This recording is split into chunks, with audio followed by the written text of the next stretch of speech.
Hello friends, வணக்கம்.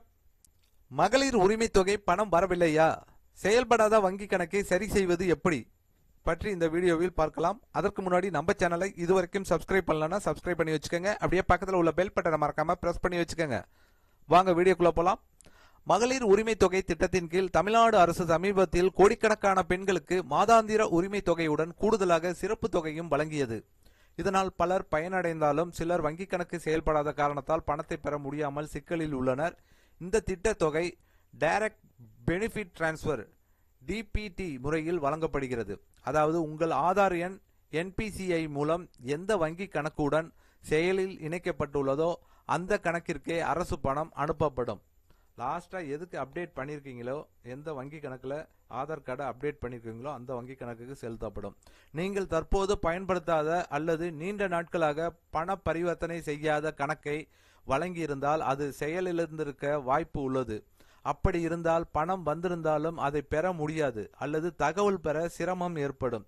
இந்த பிரச்சனையை சரி செய்ய முதலில் உங்கள் வங்கிக்கு சென்று கணக்கு செயல்பாட்டில் உள்ளதா என உறுதி செய்யுங்கள். கணக்கு முடக்கப்பட்டிருந்தால் சிறிய தொகையை வைப்பு அல்லது பணம் எடுப்பு மூலம் மீண்டும் செயல்படுத்தலாம்.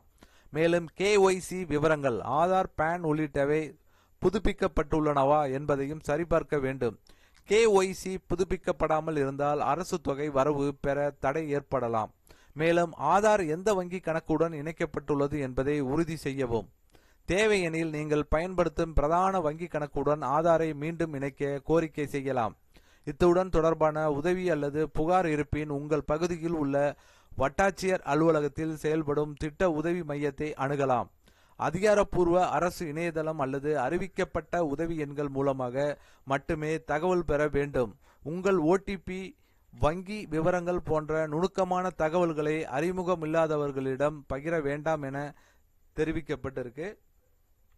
ஸோ கண்டிப்பாக நீங்கள் மகளிர் உரிமை தொகை பணம் வரலன்னா கண்டிப்பாக இப்போ கவலைப்பட வேணாம். ஸோ ஏன்னா ஏற்கனவே வந்துக்கிட்டு இருந்துச்சு, இப்போ வரல சார், என்ன சார் பண்ணுறது அப்படின்னு நிறைய பேர் கேட்பீங்க. எங்கே போய் கேட்குறதுன்னு தெரியாது. முதல்ல உங்கள் பேங்க்கை தான் போய் கேட்கணும். நேராக போய் உடனே தாசில்தார் ஆஃபீஸ்க்கு போகாதீங்க.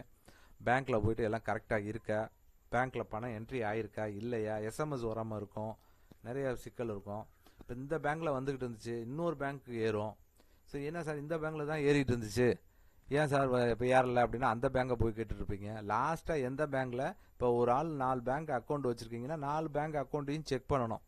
லாஸ்ட்டாக ஆதார் கார்டு எங்கே அப்டேட் பண்ணியிருக்கீங்கன்னு பார்க்கணும். சில பேர் சுய உதவிக்குழு நிறைய அது இதுன்ட்டு இருக்குது இல்லைங்களா. இப்போ இன்னொரு பேங்க்கை ஆக்டிவேட் பண்ணி வச்சுருப்பீங்க, கேஒய்சி அப்டேட் பண்ணி வச்சுருப்பீங்க. அப்படின்னா அந்த பேங்க்கில் போய் ஏறி இருக்கும். சுய உதவிக்குழுவில் லோன் வாங்கியிருப்பாங்க, அப்போக்கே அப்டேட் பண்ணியிருப்பாங்க அங்கே.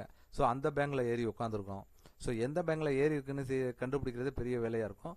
ஏன்னா எஸ்எம்எஸ் வேறு இந்த தடவை வரல சரியா, அதனால நிறைய குளறுபடிகள் இருப்பதால் எந்த பேங்க்கில் அக்கௌண்ட் இருக்குது இல்லைங்கிறத முதல்ல தெரியாது. அதனால் நீங்கள் எத்தனை அக்கௌண்ட் வச்சுருக்கீங்களோ அத்தனை அக்கௌண்ட்டையும் முதல்ல ஃபஸ்ட்டு செக் பண்ணுங்கள்.